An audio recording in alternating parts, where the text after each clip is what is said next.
नहीं दे रहा इसलिए कि सब ये चेहरे जो आप जानते हैं।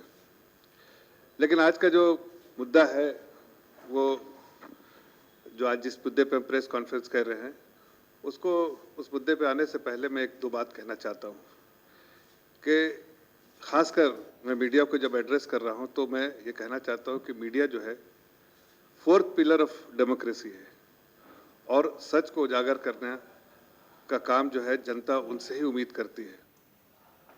तो आज जब मैं आपके सामने रूबरू होकर इस प्रेस कॉन्फ्रेंस को कर रहा हूं तो मुझे पूरी उम्मीद है, प्रदेश की जनता को उम्मीद है कि जो बहुत सारी चीज़ें जो जनता के साथ बेईमानी हो रही है इस प्रदेश में, उसको कहीं ना कहीं आप के द्वारा हम उजागर कर सकते हैं। देखिए, अपनी नाकामियों को छुपाने के लिए केसीआर जी और उनकी पार्टी बहुत सारे हथकंडे अपना रहे हैं। सरकार उनकी है 10 सालों से, लेकिन सवाल हमसे कर रहे हैं। सरकार उनकी है, उनके अपने मैनिफेस्टो जिसको पूरा नहीं किया, उसको ना पूरा करते हुए लोग उनसे सवाल कर रहे हैं, तो वो बीजेपी पे कहीं ना कहीं ठेकरा फोड़ना चाहते हैं, इसलिए कि उनके पास कोई जवाब नहीं है, इसलिए कि काम तो किया नहीं है पिछले 10 सालों में। तो मैं उनको एक शेर के साथ मैं उनको ज़रा एड्रेस करना चाहता हूँ। केसीआर साहब, इधर उधर की बात न कर, ये बात के काफिला क्यों लुटा, ये बता के काफिला क्यों लुटा, हमें रहजनों से गिला नहीं, तेरी रहबरी का सवाल है। इसका मतलब ये है कि जो आज प्रदेश के बारे में, जो विकास के बारे में कहते थे, विकास तो हो नहीं रहा, विकास के रास्ते से तो हट गई है, विकास के रास्ते से पिछड़ गई है यहाँ की सरकार।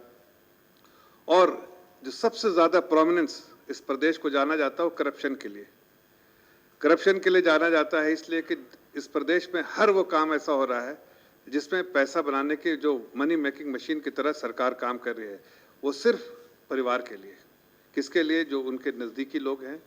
पूरा सिस्टम जो है वो करप्शन से जो लिप्त है और पूरे प्रदेश में आप देखिए हर डिपार्टमेंट में, चाहे वो केटीआर हो, चाहे केसीआर हो, चाहे उनकी केसीआर की बेटी हो, सभी एक ही काम है कि कैसे डील बनाया जाए, डील में पैसा बनाया जाए, और यही काम में लगे हुए हैं।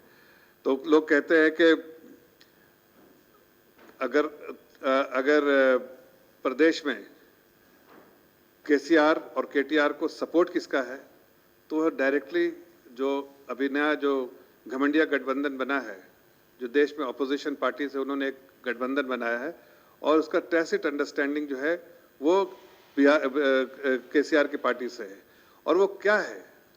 यूपीए में जो 12 लाख करोड़ का स्कैम किया था, वो पार्टियां अब एक साथ एकजुट आई हैं, वो सारी पार्टियां जो यूपीए की पार्ट थी, और उसका नाम चेंज कर दिया है। नाम चेंज करने से सोचते हैं कि उनके जो कारनामे हैं, जो सालों साल में उन्होंने इतना करप्शन किया, जबकि पूरे देश को, उस वक्त मुझे याद है कि जब मैं दुनिया के बाहर अलग अलग कोने में जाता था एज ए बैंकर, तो 2012-13 में लोग एक ही चीज़ पूछते थे कि कांग्रेस पार्टी में, कि खास के कांग्रेस पार्टी और उसके लायंस के party of fraud and fraudsters और government of scams and scamsters, ये दुनिया के पेपर में छपता था कि भारत में एक ऐसी सरकार है जो पॉलिसी पैरालिसिस है, लड़खड़ाती हुई इकोनॉमी है, और फ्रॉड एंड फ्रॉडस्टर्स की पार्टी है, स्कैम एंड स्कैमस्टर्स वाली सरकार है। ये बहुत प्रोमिनेंस के साथ आता था। आज देश में जीरो टॉलरेंस ऑन करप्शन है, इसलिए आज देश में कहीं भी आप नहीं सुनते, जहां जहां भारतीय जनता पार्टी की सरकार है, सेंटर में हो या स्टेट में हो, वहां सिर्फ विकास का काम, जनता के लिए काम हो रहा है। और यहां देखिए तो यहां पर आपको लोग कहते हैं कि यहां तहजीब बिकती है। जब प्रदेश के बारे में लोग कहते हैं यहां तहजीब बिकती है, यहां फरमान बिकते हैं, तो दाम तो बता, यहां ईमान बिकते हैं। तो केसीआर ने यहां पर हर चीज का दाम रखा है। आप दाम दीजिए, काम कराइए, कितने तरह के, चाहे वो भूमि से रिलेटेड घोटाला हो, चाहे और भी बहुत सारे जो प्रोजेक्ट से रिलेटेड घोटाला हो। तो ये सरकार जो है घोटालेबाज सरकार हो गई है। इनका काम है करप्शन करना, परिवार को फायदा पहुंचाना और परिवार से जुड़े हुए लोगों को फायदा पहुंचाना। अब देखिए, आदरणीय प्रधानमंत्री जी ने जब 15 अगस्त को स्पीच दी, तो 15 अगस्त की स्पीच में उन्होंने 3 बहुत अहम बातें कही। पहली बात तो उन्होंने 3 Ds का जो बताया कि democracy, mother of all democracy जो इंडिया है, यहाँ पर जो डेमोग्राफिक डिविडेंड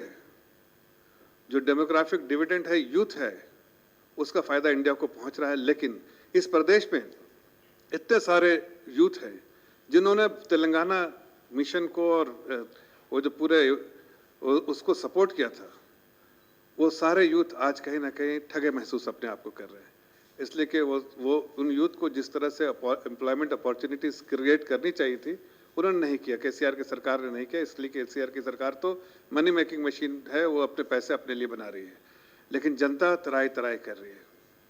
उसी हिसाब से आदरणीय प्रधानमंत्री जी ने कहा कि ये तो बेनिफिट्स थे देश के, जिसको कुछ स्टेट्स एक्सप्लॉइट कर रहे हैं, सेंटर पूरे तौर से इसका फायदा उठा के देश की जनता को फायदा पहुंचा रही है। लेकिन जो तीन बहुत जो चीजें हैं जिसके बॉटलनेक है, वो है तुष्टीकरण, अपीजमेंट, पॉलिसी ऑफ अपीजमेंट। आज आप देखिए जिस तरह का अरेंजमेंट है एमआईएम, कांग्रेस और बीआरएस की तरफ से, बीआरएस ने भी अपना नाम बदल दिया, सारे करप्शन करके टीआरएस से अब बीआरएस कर रहे हैं। सोचते हैं कि नेशनल एम्बिशन जो है वो पूरा होगा, यहाँ से पैसे भेजते रहेंगे करप्शन करके। लेकिन नुकसान किसका है? देश की प्रदेश की जनता का नुकसान है, जिसको जिनके लिए करना चाहिए था, जिनके लिए विकास करना चाहिए था, उनके लिए विकास करने के बजाय ये घोटालेबाज यहाँ से घोटाला करके पैसा जो है वहाँ जो घमंडिया गठबंधन जो है उसको भेज रहे हैं। आज आपने देखा होगा, ये लोग कहते हैं कि कांग्रेस में इंडिया जो गठबंधन बना उसके साथ नहीं है, लेकिन अभी आप देखिए पार्लियामेंट में क्या हुआ। हर दिन उनके एमपी उनके साथ खड़े रहे, नारेबाजी में साथ खड़े रहे, और हर बार जो जब उनका वोटिंग भी हुआ तो उसमें भी उनके साथ खड़े रहे। दिल्ली के केजरीवाल जी का जो दिल्ली पर जो बिल आया था, उसमें आप देखिए केजरीवाल के साथ खड़े रहे। क्यों ना खड़े रहे? लिक्विड स्कैम तो किया है, और लिक्विड स्कैम में तलवार उनके सर पे लटकी है, इसलिए कि क्या नाम उनके सिस्टर का, कविता जी के सर पे तलवार लटकी। कभी न कहीं किसी दिन भी अरेस्ट हो सकने का जो तलवार लटका, और अरेस्ट हो भी सकती है, जल्दी हो सकती है। लेकिन एक्शन हमारी पॉलिसी जीरो टॉलरेंस, एजेंसीज अपना काम कर रही है, हम हस्तक्षेप नहीं करते हैं। लेकिन इस एजेंसीज के पास जितने, देखिए आप मनीष सिसोदिया कहते थे हम जेल नहीं जा सकते, पकड़ो हमें जेल जाने दो। आज 6 महीने हो गए हैं जेल में हैं, और जेल से बाहर निकलने की कोई तरकीब नहीं नजर आ रही, इसलिए कि सारा करप्शन का जो ब्यौरा है वो सब उनके सामने रख दिया गया। अब उनके पास कोई जवाब नहीं है। केजरीवाल भी आप देखिए आने वाले दिनों में उनके साथ भी, इसलिए कि सब मिलजुल कर, उसमें कविता भी पूरे तौर से लिक्विड स्कैम में इन्वॉल्व है। एक्शन पूरे तौर से होगा और इनको उसका खामियाजा भुगतना पड़ेगा जो उन्होंने जितना करप्शन किया है। ये बीआरएस कहती है कि मैं गठबंधन का पार्ट नहीं हूं, लेकिन पूरे तौर से टैसिट अंडरस्टैंडिंग है। जो नया गठबंधन जिसको हम घमंडिया गठबंधन कहते हैं, इसलिए कि एरोगेंट पार्टीज के लोग हैं, इन लोगों ने करप्शन किया, देश को लूटा है, और उसके बावजूद भी इनको ऐसा है कि सत्ता के मुंह में ये कुछ भी बात कहते हैं। तो ऐसी पार्टियां जो गठबंधन जो अपोजिशन का बना, उसके साथ पूरे तौर से, खासकर कांग्रेस और एएमआईएम के साथ उनकी बहुत अच्छी अंडरस्टैंडिंग है, टैसिट अंडरस्टैंडिंग है। लेकिन प्रदेश की जनता समझती है, और प्रदेश की जनता जानती है कि हम उनके इस उम्मीदों पर को पूरे तरह से चिकनाचूर प्रदेश की जनता करेगी। लेकिन प्रदेश की जनता चाहती है ऑल्टरनेटिव, और ऑल्टरनेटिव सिर्फ भारतीय जनता पार्टी दे सकता है, जो जीरो टॉलरेंस की सरकार, जीरो टॉलरेंस ऑन करप्शन की सरकार है और विकास की सरकार है। हमारा फोकस है डेवलपमेंट, और प्रदेश को डेवलपमेंट चाहिए, प्रदेश को विकास चाहिए, प्रदेश को पानी, बिजली, सड़क के जो वादे किए थे आज वो सब, उसके लिए भी लोग तड़प रहे हैं, इसलिए कि हर जगह पर जो वादे किए थे पूरे नहीं किए। मैं कहता हूं, चैलेंज करता हूं कि उन्होंने जो पिछले 2 बार में जो मैनिफेस्टो दिए हैं, और आप लोगों से अपील करता हूं कि आप लोग उनसे पूछिए कि जो मैनिफेस्टो है उसमें मैनिफेस्टो में कहाँ आपने पूरा किया है, ये मैनिफेस्टो को कितना % आप जो है अचीव कर पाए हैं, तो आपको लगेगा कि बहुत कम, नहीं के बराबर उन्होंने अचीव किया है। देखिए अचीव क्या किया है, जो फैमिली का जो कॉफर भरने का था, फैमिली का जो पैसा बनाना था, उसमें वो बहुत ज़्यादा, उस परफॉर्मेंस में बहुत आगे निकल गए, और प्रदेश की जनता को कहीं बहुत पीछे छोड़ दिया है। हम आपको बताना चाहते हैं कि ये 3 जो नासूर के बारे में आदरणीय प्रधानमंत्री जी ने कहा था, एक तो अपीजमेंट के बारे में, जो आपको बताया कि एएमआईएम के साथ और कांग्रेस के साथ क्या अंडरस्टैंडिंग है, उन्होंने अपनी ज़मीन भी 10 करोड़ की अभी दिया है कांग्रेस पार्टी को अपनी बिल्डिंग बनाने के लिए। एएमआईएम के साथ आपको सबको पता है कि किस तरह की अंडरस्टैंडिंग है, हर तरह से सपोर्ट एएमआईएम को वो करते हैं। तो ये जो और वो इसलिए कि अपीसमेंट वाली पॉलिसी, उनको एक सेक्शन ऑफ द सोसाइटी का वोट चाहिए, इसलिए इस तरह से वो बार-बार उनके सपोर्ट में खड़ी रहती हैं और उनको अपीस करती रहती है। दूसरा जो है करप्शन, जैसे मैंने कहा करप्शन में ज़ीरो टॉलरेंस, और हमारी सरकार ने बिल्कुल ज़ीरो टॉलरेंस का जो डेमोन्स्ट्रेट किया करप्शन पे, इसलिए एक भी कोई नहीं उठा सकता कि 9 साल, साढ़े 9 साल में एक भी करप्शन हुआ। इस प्रदेश की जनता चाहती है कि ऐसी क्लीन सरकार आए जो जनता के विकास के लिए, जनता के हित में काम करे, प्रदेश के हित में काम करे, और उनके लिए उनका दामन थाम के और खासकर जो वैसे लोग हैं जो marginalise section of the society, जो poor section of the society, उनके लिए पूरे तौर से खड़े होकर उनकी सहायता करे और उनकी सेवा करे। लेकिन जो लोग सेवा करने वाले आए थे, वो खुद लुटेरे बन गए। नारा दिया था सेवा करने का तेलंगाना को, लेकिन वो तेलंगाना को ही लूट लिया उन्होंने। और तीसरी बात जो है कि